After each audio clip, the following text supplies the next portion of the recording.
이낙연 국무총리가 취임 후 처음으로 대구 경북을 방문해 근로자와 기업 현장의 목소리를 들었습니다. 내일은 낙동강을 찾아 녹조 상황과 대응책을 점검할 예정입니다. 폭염에 가뭄까지 겹쳐 낙동강 녹조 현상이 확산되면서 상수원 오염에 대한 우려가 나오고 있습니다. 낙동강 물을 원수로 사용하는 대구시의 긴장감도 커지고 있습니다. 가야사 연구와 보건 사업에 소극적이었던 경상북도가 문재인 대통령의 정책과제 채택으로 사업 추진에 적극 나서고 있습니다. 하지만 김해를 중심으로 한 경상남도에 비해 뒤처져 있다는 평가가 나오고 있습니다. 경력 단절 여성의 재취업을 독려하기 위해 정부가 업체 고용 지원금까지 주고 있지만 막상 재취업에 성공한 여성 3명 중 1명은 1, 2년 안에 일을 그만두고 있습니다. 시청자 여러분 안녕하십니까? 대구 경북 소식 전해드립니다. 올해 폭염과 가뭄이 겹쳐 심각한 상황입니다. 어제 농업용수가 바닥을 드러내고 있다는 소식 전해드렸는데요. 낙동강 녹조는 갈수록 심해져 먹는 물마저 걱정해야 할 처지가 됐습니다. 낙동강을 식수로 사용하는 대구시는 조류 대책을 세우는 등 녹조 대응을 한층 강화하고 있습니다. 박재영 기자가 취재했습니다. 낙동강에 녹색띠가 형성됐습니다. 물을 떠서 비커에 담아봤더니 녹색 알갱이들이 둥둥 떠 있습니다. 무더위와 적은 강수량 탓에 녹조가 점점 심해지고 있는 겁니다.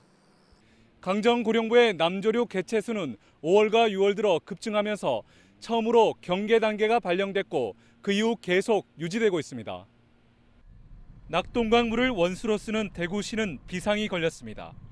강정고령부 인근의 대구 매곡 정수장의 원수 남조류 개체수는 지난해 같은 기간보다 70배 이상, 문산 정수장의 경우는 60배 이상 급증했습니다.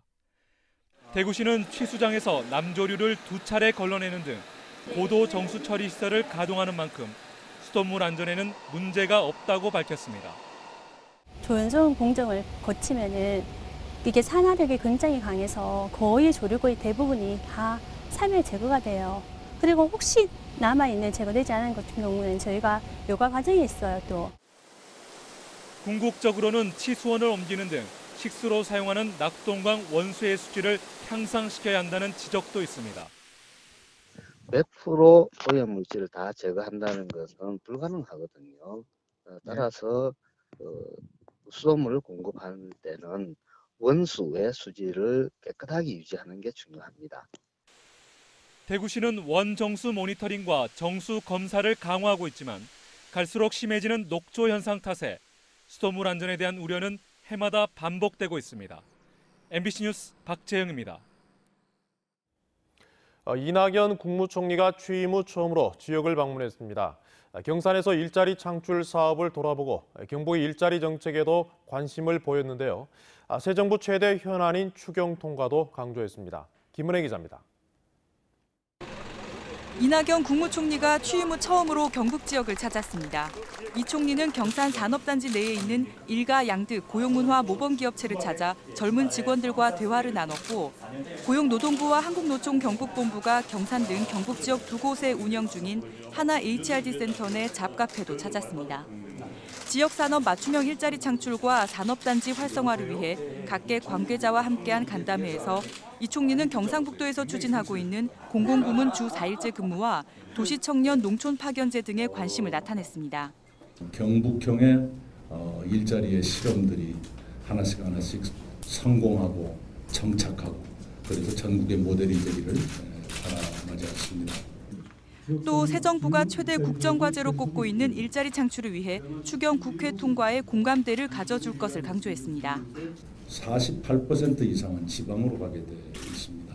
중앙이 하는 사업이더라도 결국은 지방에서 이루어질 수밖에 없는 일들이고 그래서 우리 지역 경제를 위해서나 또 지역민들의 생활의 향상을 위해서나 이 추경이 빨리 돼서 좀 잘 이 총리는 내일 오전에는 강정고령부와 매곡정수장을 방문해 낙동강 녹조 대응을 점검하고 수돗물 고도 정수 처리 시설을 둘러볼 예정입니다. MBC 뉴스 김은혜입니다. 우리나라 고대사 연구가 삼국시대 중심으로 이뤄져 신라 문화권인 경상북도는 상대적으로 가야 문화권을 소홀히 해왔습니다. 대신 가야 역사 문화 사업은 김해를 포함한 경상남도 중심으로 진행돼 왔는데요.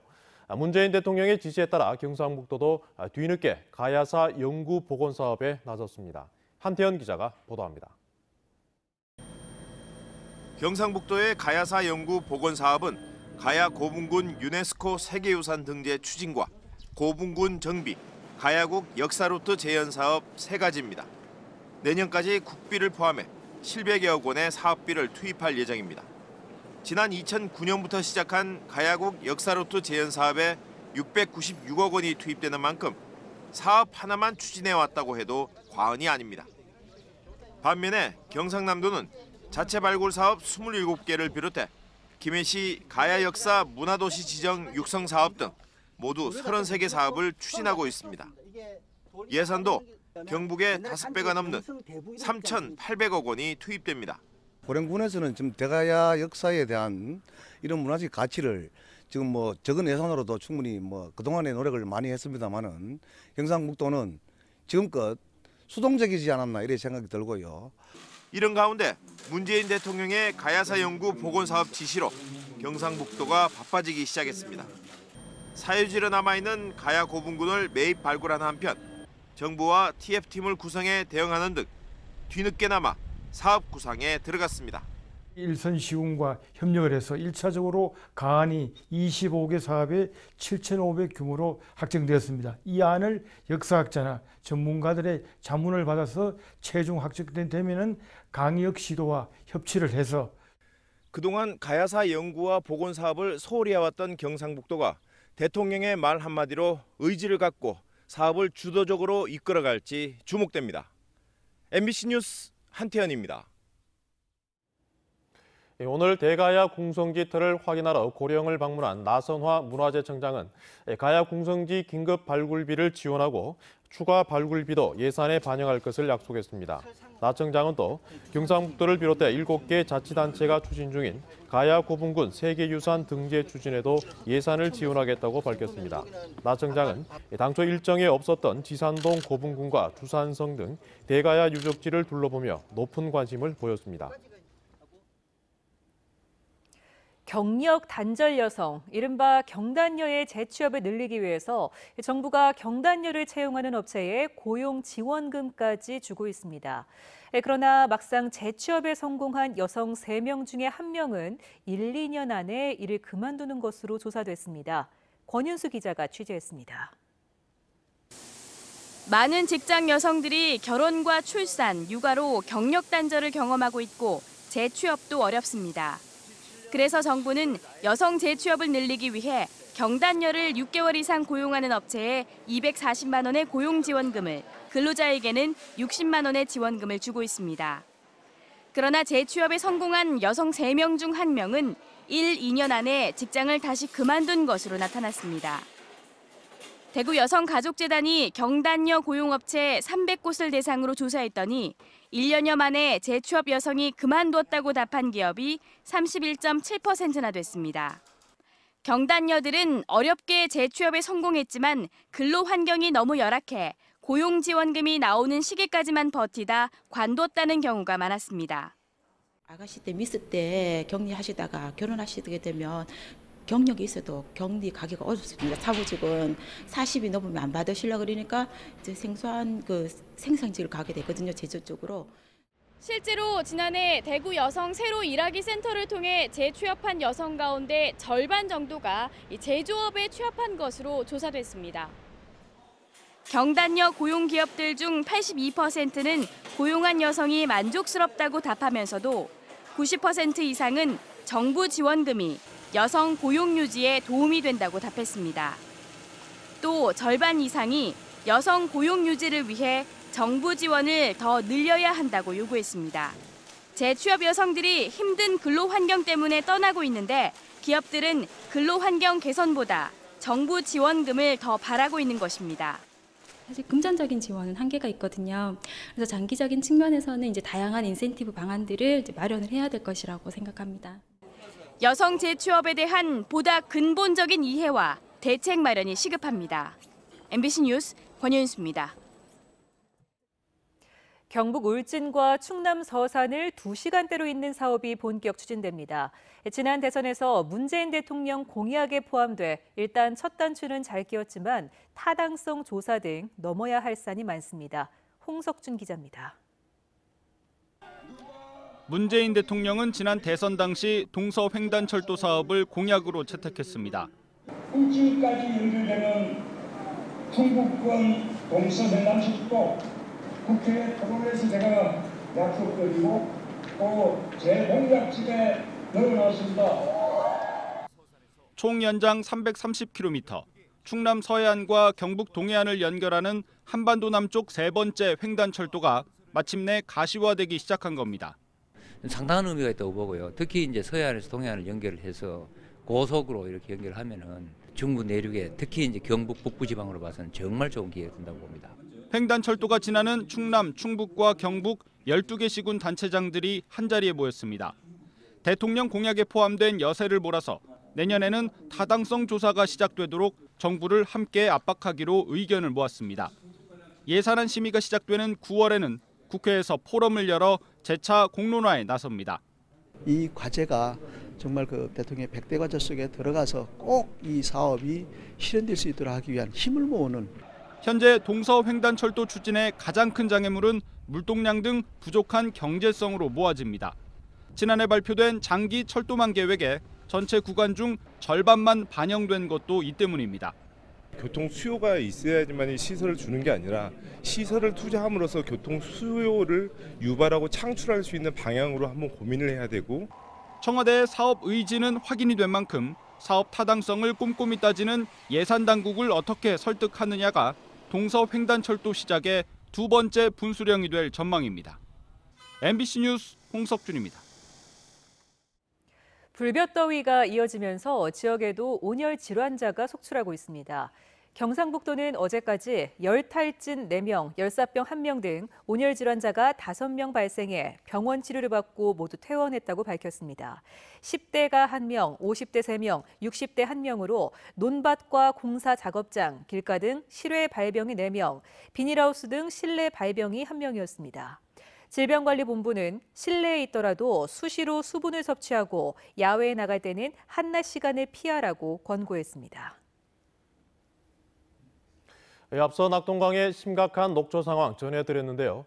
통일 신라시대 대표적인 연못인 경주 월지에도 짙은 녹조가 발생했습니다. 예년보다 한 달 빠른 건데 근본 해결책을 찾지 못하면서 녹조는 해마다 반복되고 있습니다. 보도에 김철승 기자입니다. 신라시대 연못인 월지가 녹색으로 변했습니다. 심한 가뭄에다 더위가 기승을 부리면서 예년보다 한 달 이상 이른 것입니다. 구석진 곳에는 녹조가 짙은 띠를 형성하고 있습니다. 연간 150여만 명이 찾는 대표적인 관광지에 녹조가 발생하자 비상이 걸렸습니다. 미생물을 투입해 녹조 형성을 억제하고 가라앉은 녹조를 없애는 데 주력하고 있습니다. 계속 시간이 지나가지고 녹조 발생이 심해지면은 방지 효과가 없을 것 같아서 올해는 조금 일찍 시작해서 방제 작업을 실시하고 있습니다. 효과가 기대되지만 근본적인 해결책이 될지는 미지수입니다. 월지에 녹조가 반복되는 것은 유입되는 수질이 좋지 않고 한 번 물갈이에 열흘이 걸리는 데다 구조상 물이 흐르지 않고 고인 곳이 덜어 있기 때문입니다. 월지의 물은 300여 미터 떨어진 남천에서 끌어오는데 이 물의 부영양화의 원인인 질소와 인이 많은 것으로 분석됐습니다. 월지 전체 수량은 3만여 톤, 유입되는 수량이 하루 3,000톤인 점을 감안하면 물이 한 번 바뀌는데 열흘이나 걸립니다. 아름다움이 강조된 곡선 구조와 연못에 떨어지는 가을 낙엽은 물 관리의 가장 큰 어려움입니다. 월지의 구조가 아름답게 곡선으로 되어 있기 때문에 그 물의 흐름이 구석구석까지 미치지 잘 못합니다. 바닥을 준설해보고 다양한 수질 개선제를 투입해봤지만 효과는 그 순간뿐. 해마다 반복되는 월지의 녹조, 방법이 없는 것인지 찾지 못하는 것인지 종합적인 검토가 필요합니다. MBC 뉴스 김철승입니다. 대구시와 대구시의회는 오늘 업무 협약을 체결하고 대구도시철도공사, 대구시설공단 등 4개 공사 공단과 대구의료원의 기관장 후보자에 대한 인사청문회를 하기로 했습니다. 대구시는 이번 협약으로 오는 7월 이후 신규 임명하는 대구도시철도공사 사장부터 인사청문을 실시하게 되는데 청문 범위 등 구체적 실행 방안은 시의회와 협의를 통해 결정할 방침입니다. 대구시 보건환경연구원은 어제 대구에서 일본 뇌염 매개 모기인 작은 빨간집 모기가 올해 처음으로 발견됐다고 밝혔습니다. 보건환경연구원은 일본 뇌염 매개 모기에 물려도 99% 이상은 증상이 나타나지 않지만 드물게 치명적인 급성신경계 증상으로 진행될 수 있다며 주의를 당부했습니다. 한편 지난 4월 4일 제주에서 일본 뇌염 매개 모기가 발견되면서 전국에 일본 뇌염주의보가 발령돼 있습니다. 대구에 전국 최초로 소재산업융합유니언이 출범했습니다. 소재산업융합유니언은 4차 산업혁명 시대에 소재산업 환경에 신속하게 대응하기 위한 협의체로 세라믹 융합과 금속 응용, 고분자 소재와 IT 등 4개 분야에서 200여 개사가 참여했습니다. 대구에는 소재 관련 330여 개사가 운영 중이지만 다른 업종의 지식과 정보가 단절돼 있었는데 대구시는 올해부터 3년간 7억 원을 투입해 융합 협력 체계를 구축할 예정입니다. 대구 학교 비정규직 연대회의가 오늘 총파업 선포 기자회견을 열고 학교 무기계약직의 정규직화, 근속수당 연차별 5만 원 인상 지급, 정규직화를 위한 노사 공동대책기구 구성 등을 대구시 교육청에 촉구했습니다. 대구 학교 비정규직 연대회의는 오는 29일과 30일 이틀 동안 총파업을 예고했습니다. 자유한국당 이철호 의원이 어제 제주에서 열린 토론회에서 문재인 정부가 나라를 망하게 할 것 같다, 다음 대통령 선거까지 안 갈 것 같다고 탄핵을 시사하는 발언을 해 논란이 일고 있습니다. 이에 대해 민주당은 국정농단 사태로 국격을 떨어뜨린 자유한국당이 반성과 사과 없이 막말만 일삼고 있다며 비난했습니다. 이철호 의원은 오늘 대구에서 현 정부의 인사나 안보 정책이 위험해 경각심을 주는 차원에서 한 얘기일 뿐 깊이 있는 발언은 아니라고 해명했습니다. 정의당 대구시당 위원장 후보로 장태수 현 대구시당 공동위원장이 단독 입후보했습니다. 대구시당 부위원장으로는 한민정 청소년 전문활동가와 김성년 수성구의회 부의장이 출마했습니다. 대구 경북 소식이었습니다.